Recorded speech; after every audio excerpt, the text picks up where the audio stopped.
Okay, so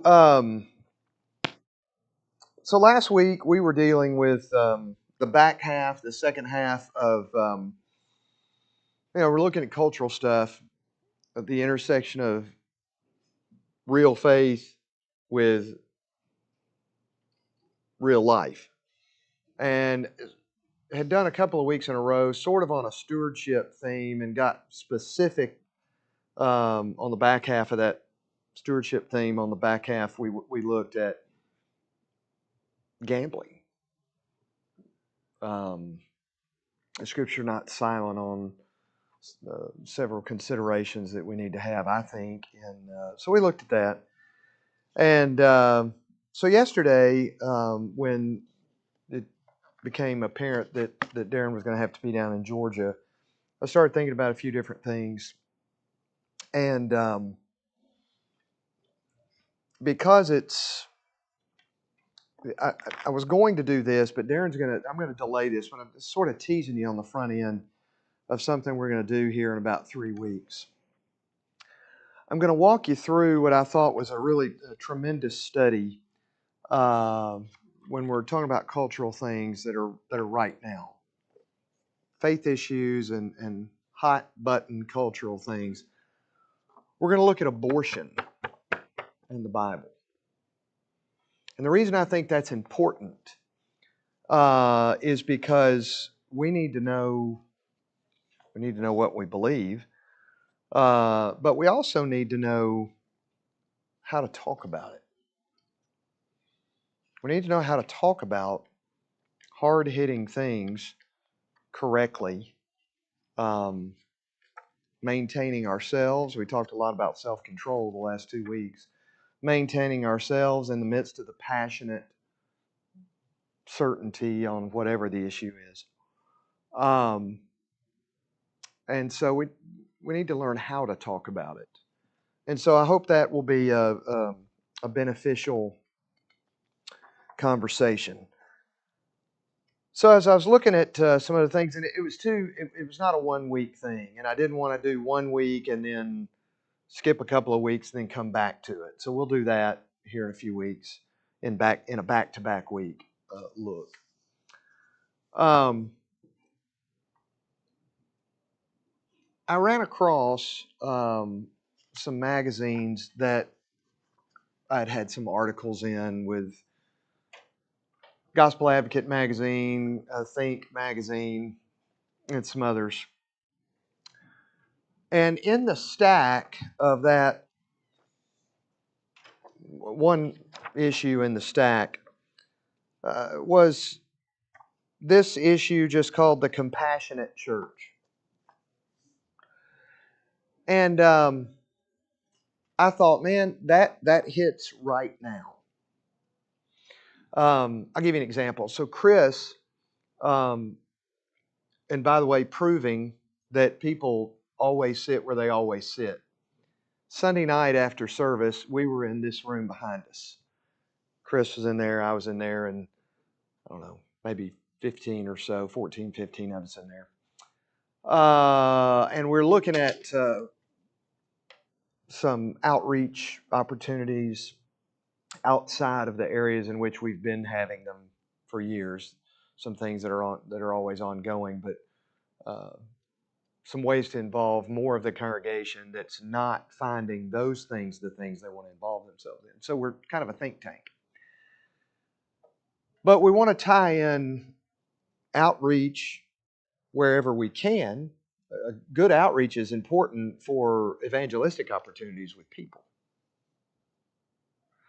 And so on this theme I was gesturing to Chris, and it hit me. He sat in the exact same spot in here that he did behind this wall. Kind of always do what we always do. I want to use that as an illustration. Not all reputations are fair. They're not. People latch on to something and can't get off of that, or they never let someone live something down and therefore escape a single reputation that's really Has not been the case for quite a while in life, but that's what they held on to. But there are reputations that are, is it fair to say fairly fair? Fairly fair reputations?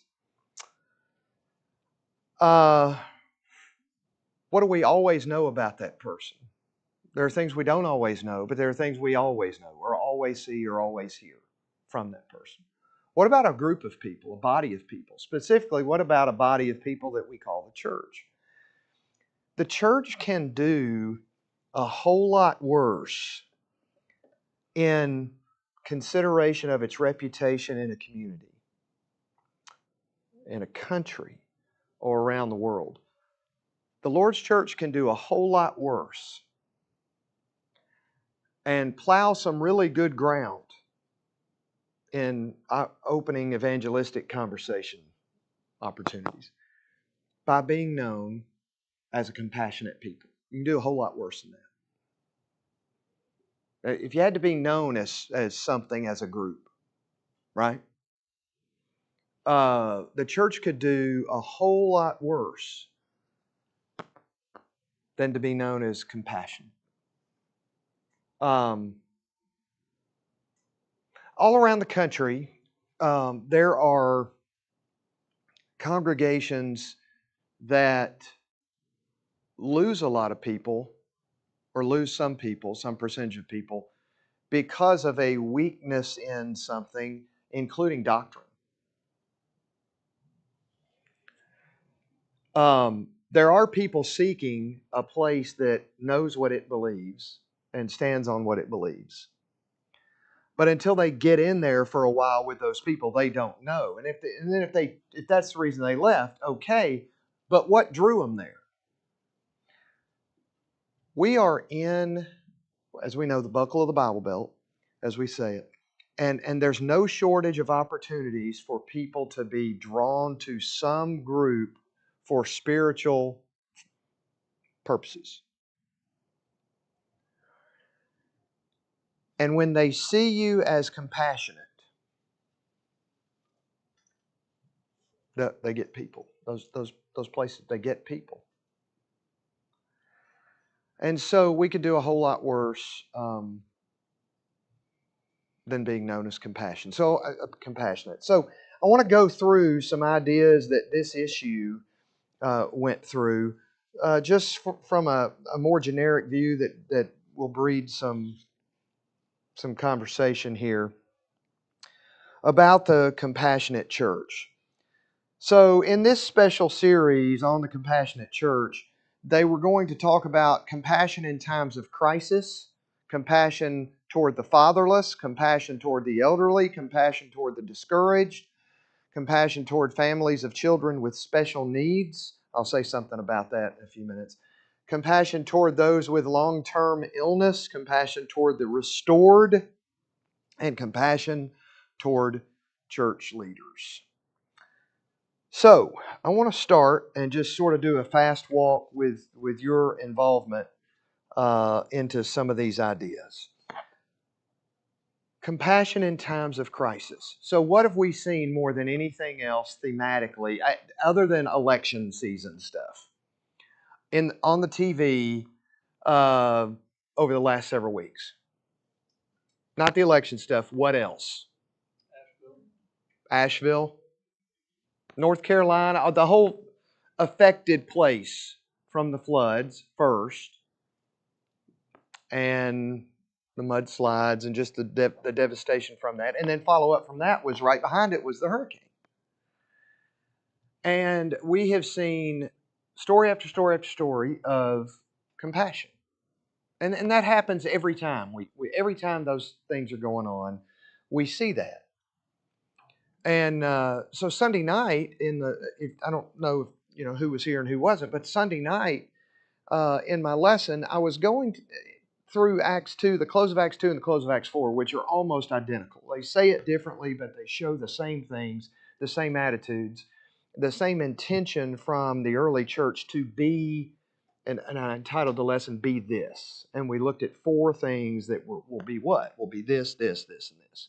Because you see all 4 of those things from the early church. And in both of those accounts, in Acts 2 and Acts 4, you saw a compassionate people. Crisis gives us opportunity. You ever think about it that way? I'm not saying we should pray for crisis, that we might have opportunity. I'm not saying we should be happy about crisis. But I am saying crisis gives us opportunity.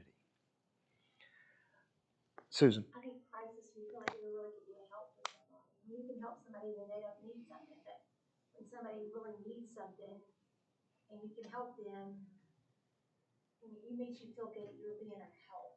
Yeah. I think that's why we are not attracted to crisis, but we're always glad to be able to help in those times of crisis. It presents an opportunity. I can decline the opportunity, but I can tell you this in religious body considerations, if I do and I or we do, somebody's not going to.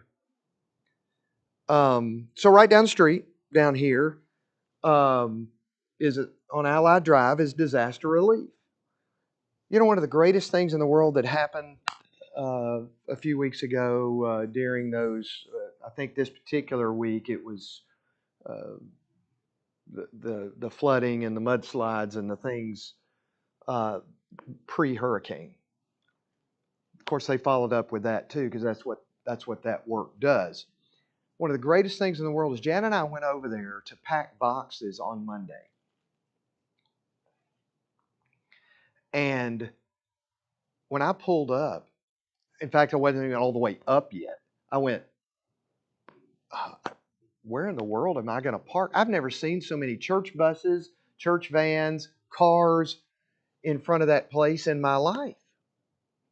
And I've seen it fairly crowded, and at times of crisis, but never like that. I'd never seen that. Not that it hadn't been. I'm just saying, not on a day I'd been over there. And there was a line of people wrapped out the door, down the steps, and into the parking lot. And there was a line of church buses loading people back into the church buses and vans. And I saw a lot of people in line that I knew, and I just yelled out to them, and kind of went like, "What's going on?" And they said they're turning everybody away, and not everybody, but they couldn't take any more in the building. That's now that's I was never so happy to be turned away from something in my life, right? And I thought, everybody that's coming, that's a busy road. There's a lot of warehouses there. If you know where Allied Drive is, there's just a lot of stuff back in there, not just on Allied, but all those side roads off of it, like where Healing Hands is, if you know where that is. And I thought, everybody coming by there is going, what in the world is going on here? And then they look, and the big sign at the front of the warehouse says, Churches of Christ Disaster Relief. Now that's a billboard. All those people, all those buses, all those, and I'm not saying that sent 11 people down the aisle to be baptized the next Sunday, but I'm saying people saw that. They did. Kaylin, you were going to say something. Yeah, well, I had 2 points. One, of the crisis thing. One, sometimes, unfortunately, it's necessary to kind of jolt us awake. Because when things are running smoothly for us and our community, doesn't really register that there's need all the time, right? Mm-hmm. But then when a house is missing or it's underwater, it's like, oh, that's a problem. I can help. Like to her point, right? Now there's something I can do. It kind of jolts us awake, unfortunately, is what a crisis will do. Mm-hmm. The other thing you're talking about, I think, which is phenomenal, that it was so many people there helping that you couldn't even get in. Mm-hmm. I think a lot of what's happened with this is all the national attention to the government not helping. And so it was one of those things, not to open a can of worms, but where in the past you had the communities relied on the church for things like that. for homeless, for disaster relief, etc. It's fairly modernized idea that the federal government take that responsibility, and the church has kind of gotten lazy in some regards. And oh well, that's a FEMA thing, that's a federal thing, right? Or the state, right? State of emergency, right? The governor will take care of that. They'll send National Guard, right? They'll handle that. That's why we pay taxes. Exactly. Yeah. So anyway. Yeah. So Tim, did you? One thing I thought of when all the disaster relief was going on was when you see the news things, you see Samaritans First, you see Church of Christ Disaster Relief, there's a Catholic Charities, there's a Cajun Navy. I've never yet seen a truck that said Atheist Disaster Relief. Now, Sure. I'm sure there's some atheists that help in times Sure, like that, sure. but there's not an organized effort like there is with religious groups. Yeah. Or Islam relief, or Buddhist relief, or we keep going. Yeah. Taoist relief, etc., etc. Don't get me started on Hollywood relief. So, speaking of compassion in times of crisis, here are some really quick bullet point things that Greg Tidwell, who wrote this particular section of this issue about compassion in crisis, wanted the reader to keep in mind. Okay, one, recognize the emotional factors of crisis. Recognize the emotional factors of crisis.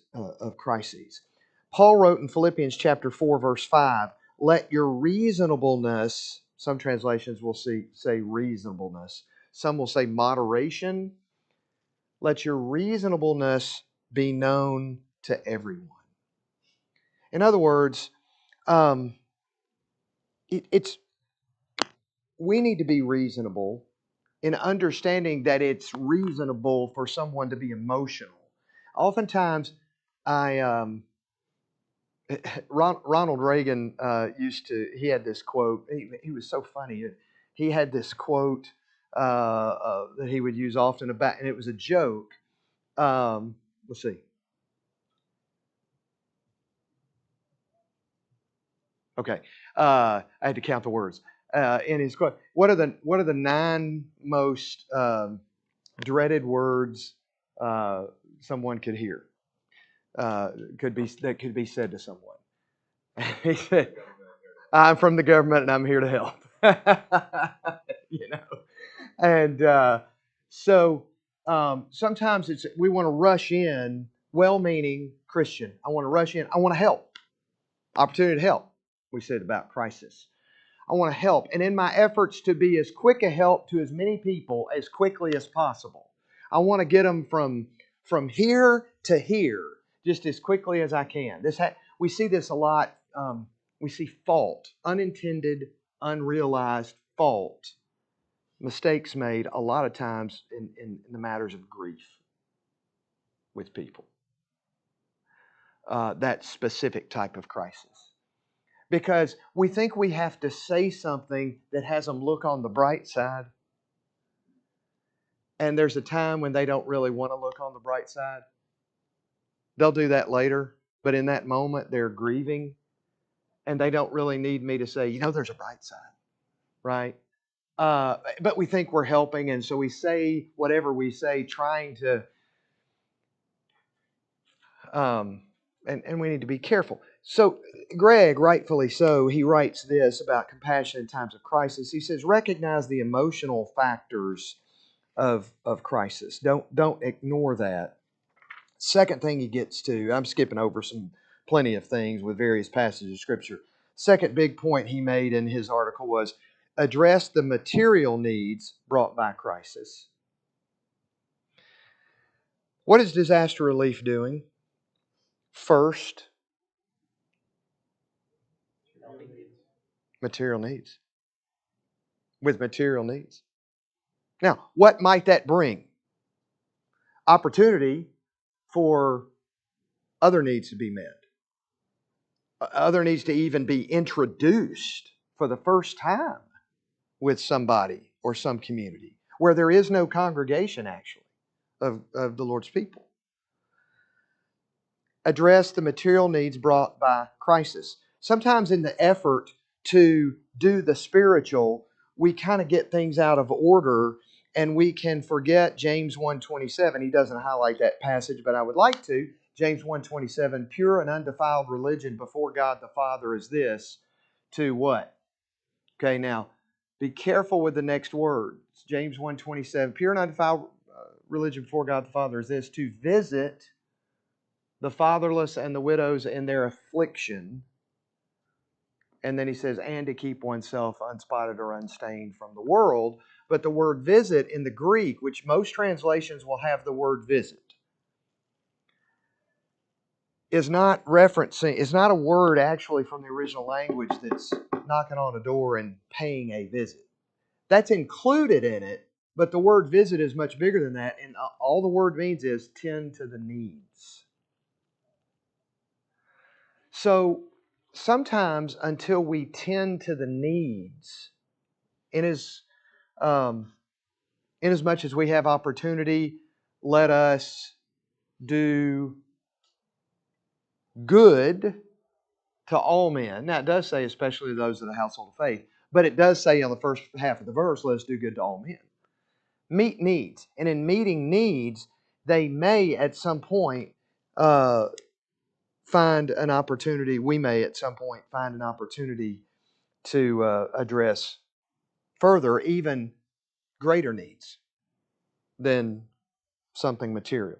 Third thing he highlights, when you're dealing with compassion in crisis, keep spiritual matters central. Now, Jesus had a spiritual conversation in John chapter 4 with the Samaritan woman at the well. But how did he start the conversation? Now, keep in mind, if this was a grid, you got this speaking to this, okay? Or let's use two panels. You got this speaking to this, and there's a divider right here. And what's the divider? Jews and Samaritans. And you've got a Jewish male speaking to a Samaritan female. And that, for the Jewish male, would have been this right here. Watch my illustration. This is elementary. What are you doing? Scraping the whatever gum off the bottom, which I apparently have, which I didn't know was there, so that worked out well. Scraping the gum off the bottom of the shoe. That's what that would have been in the eyes of the onlookers. Jewish male talking to a Samaritan female. What in the world? How did he start that thing? This is your lucky day. I should not even be talking to you. And let me tell you how lucky. I'm the only one, the only hope that you have for eternal life with the Father. He started out by saying what in John 4? Give me a drink. Now, do any of us think that he thought of the spiritual later? And he eventually got around to it?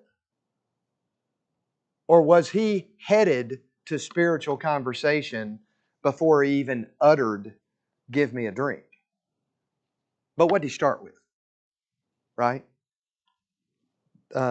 Makes him the master teacher. Compassion in times of crisis. Greg Tidwell had this quote in here: the greatest need of mankind in times of happiness and in times of trial is the gospel of Jesus Christ.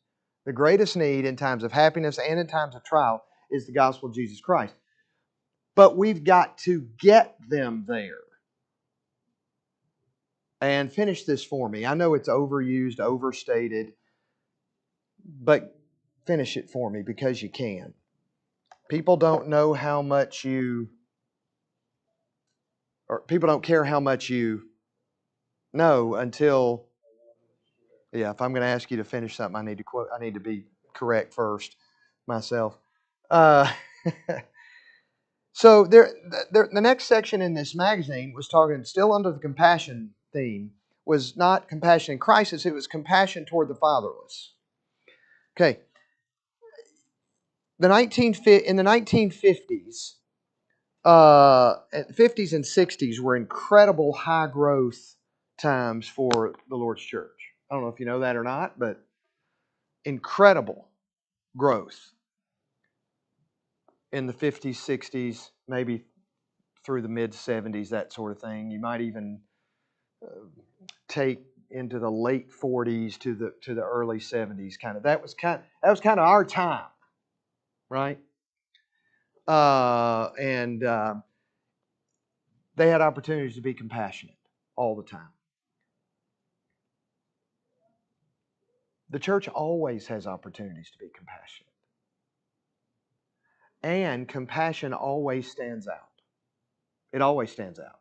In time of crisis and to various groups. The first group he hits, outside of just the general idea of somebody in crisis or a group in crisis, is compassion toward the fatherless. And so I went to James 1:27 a few minutes ago. Pure and undefiled religion before God the Father is this, to visit the fatherless and the widows. Compassion toward the fatherless. This is written by a guy named Aaron Gallagher, and I like how he opened the article. On March 7th, 2020, at 8:04 a.m., my wife and I welcomed our daughter, Evelyn Page Gallagher, into the world. Up until that time, the only experience I had with children was being an uncle to my older brother's children, and of course a child myself once. My parents raised me to love the Lord, to always put Him first, but I'd never been a parent. I had never known what it meant for someone to hand you this little human being and expect you to take care of their basic physical needs. Even more as a Christian, I realized I now had a responsibility to take care of this child's spiritual needs. Now, let me pause right there to say this. I have said this in the pulpit, I've said it in classes. When we had Drew, and I felt the same thing, obviously, when Will was born 4 years later, but the first time is the first time, so you're more struck with the feeling, I guess. And I remember that when they handed Drew to me, it just, something came over, beyond just the normal, this is a father holding his son for the first time. I mean, that's enough. That's pretty cool. But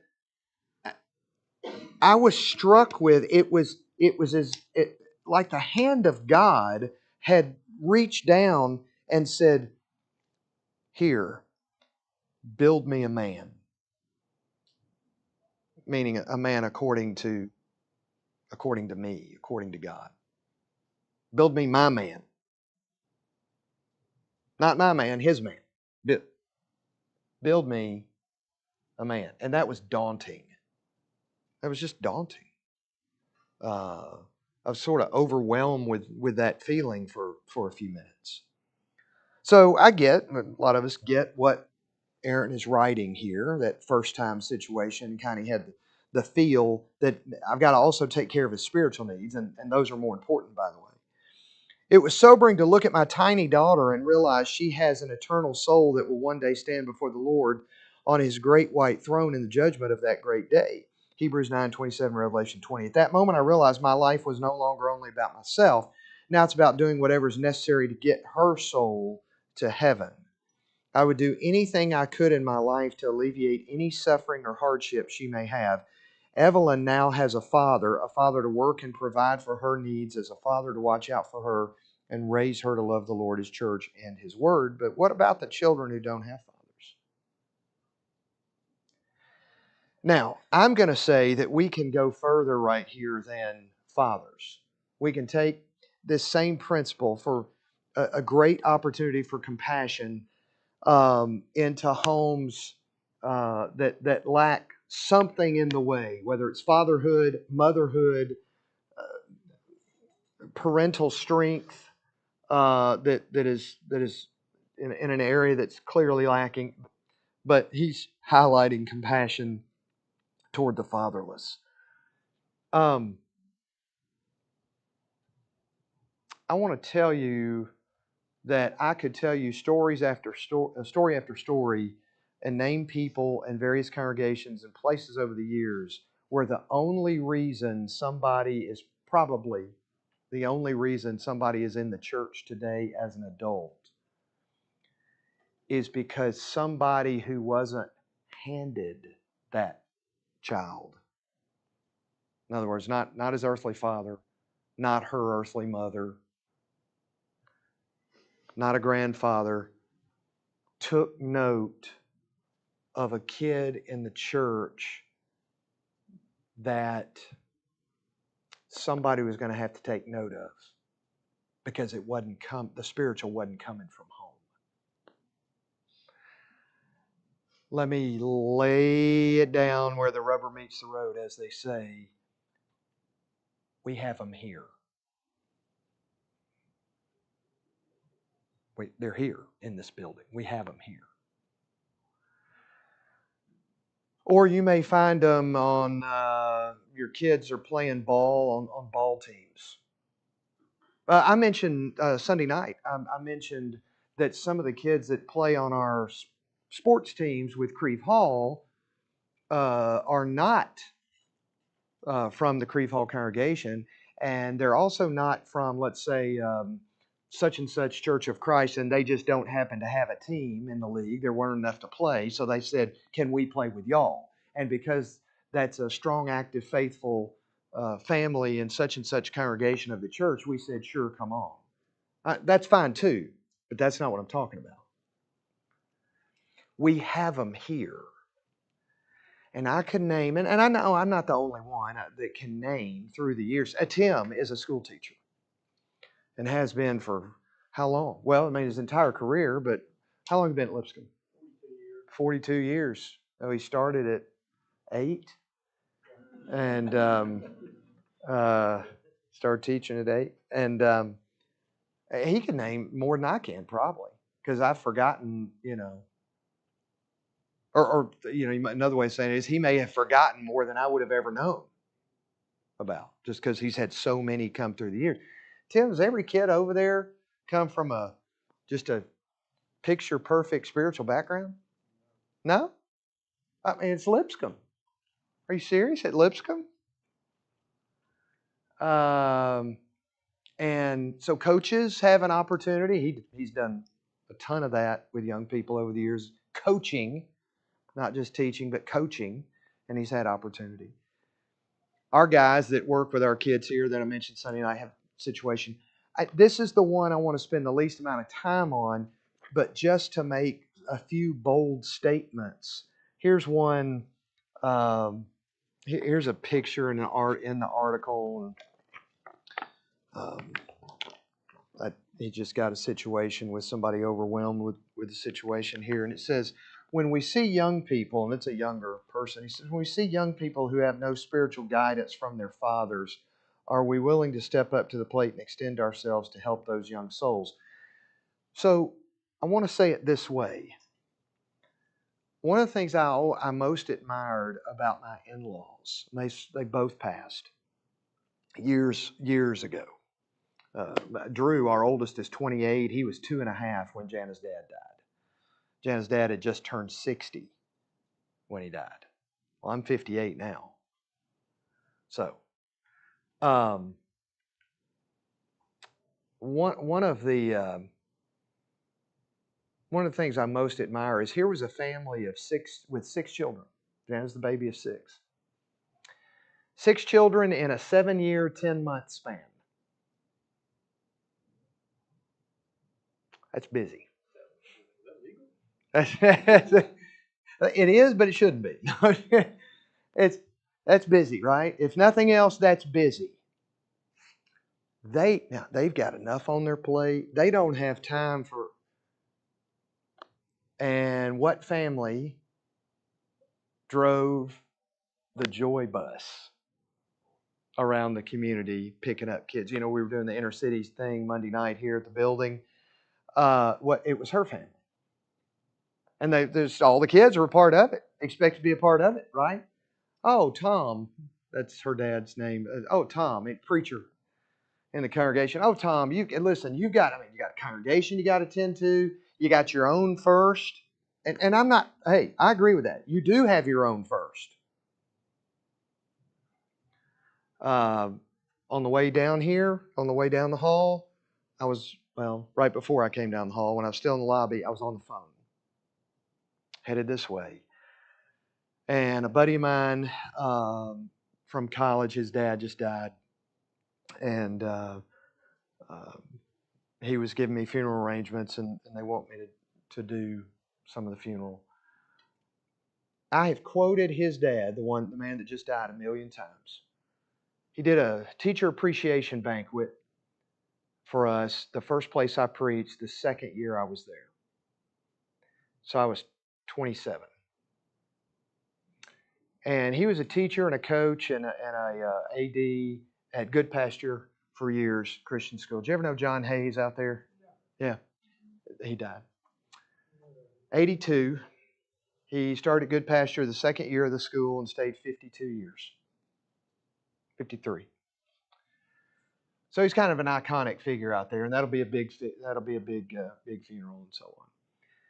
And he was doing our teacher appreciation banquet, but he was wrapping the family into it. And he paused at one point and he said, "But now let me say this."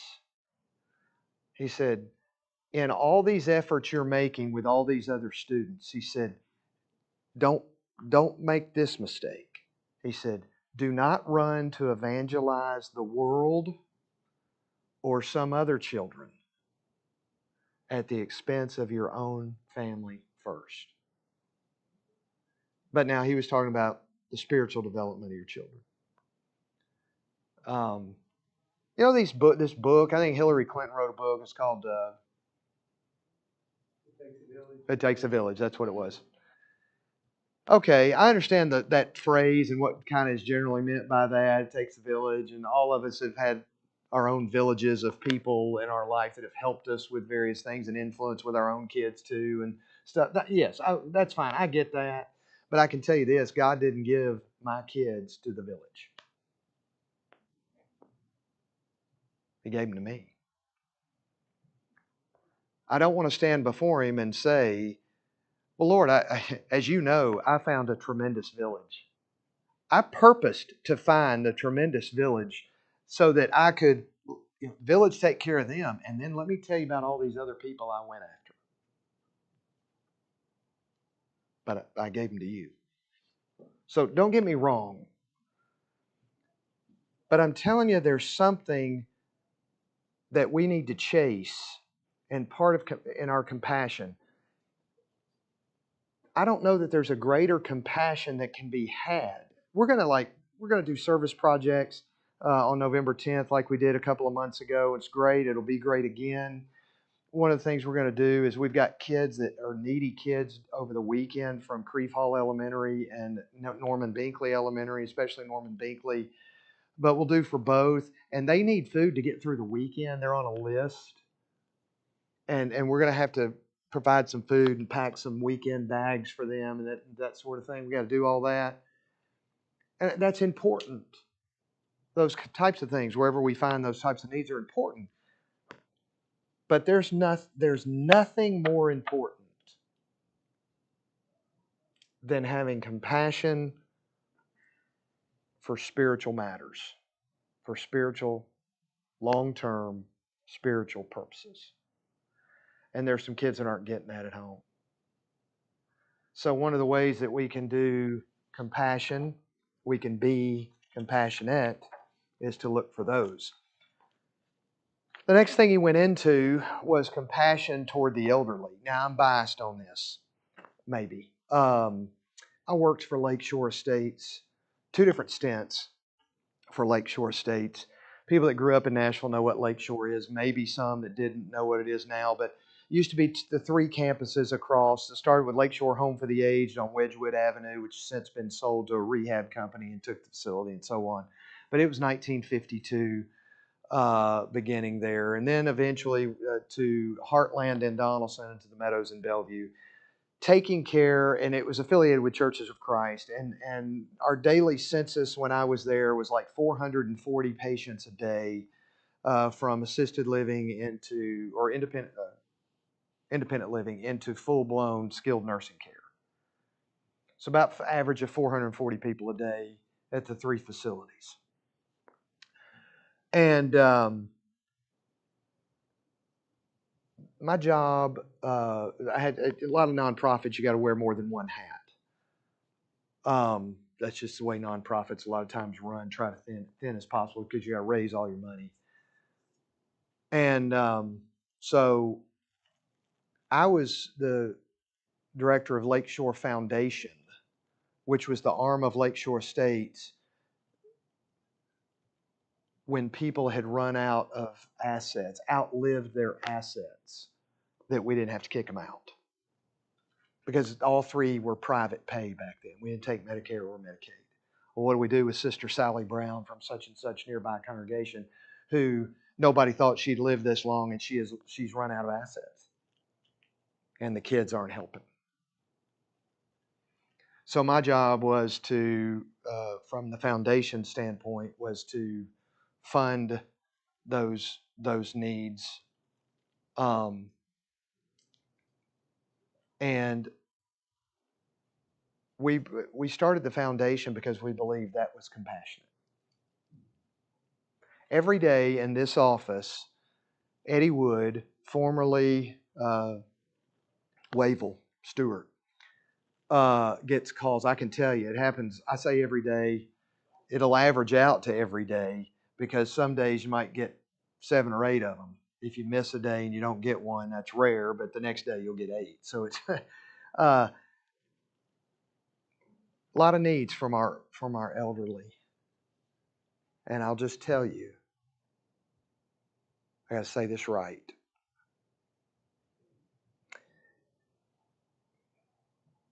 We have plenty of opportunity to do. We've had a lot of opportunity. I'm just in my 6th year. So going back, I don't even know the stories. I just know we have plenty of opportunity to do beyond what we should do because not everybody's family does what they should do. Away. So the elderly, they need compassion. And by the way, back to James 1:27, pure and undefiled religion before God the Father is this, to visit the fatherless and the widows. Next part of the verse. So let me just, because of the time, there were some things I would highlight here, some passages that he put in here that were, I thought, well timed for what he was talking about. But one of the things I found working with the elderly was this. The elderly Christian just really needs somebody to listen to them. They just need somebody to listen to them. They're not being asked stuff anymore, and they used to be the authority. They can't do certain things anymore, and they don't know what they can do, but they intended to be a disciple as long as they lived. And they get giddy by being handed a list of 30 names to call. Now, think about this. 85, 88, 90-year-old, still sharp, giddy to be, hey, can you make about 30 phone calls for us? Now, the previous Sunday, you put a sign-up sheet at the welcome desk, and you ask the congregation if you are willing to sign up to get a list of 30 people to call for whatever.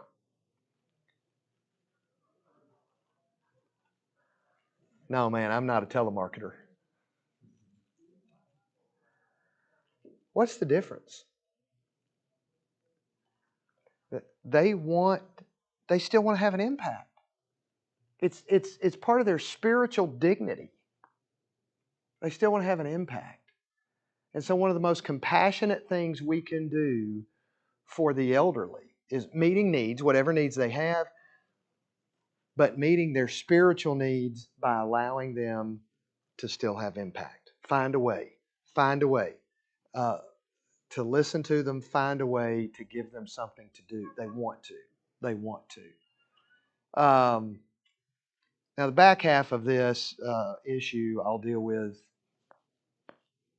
weeks down the line. I could do that because they're all different subjects. Compassion here, compassion here, compassion here, compassion here, as opposed to talking about abortion. I didn't want to chop that up. I can chop this up. Darren's going to teach the next couple of weeks. I don't know on what, but he's got the next 2 weeks. And then I'll come back around and we're going to talk about culture and the hot button of abortion and what our responsibilities are there, and how we think about it and how we talk about it. Thank you very much.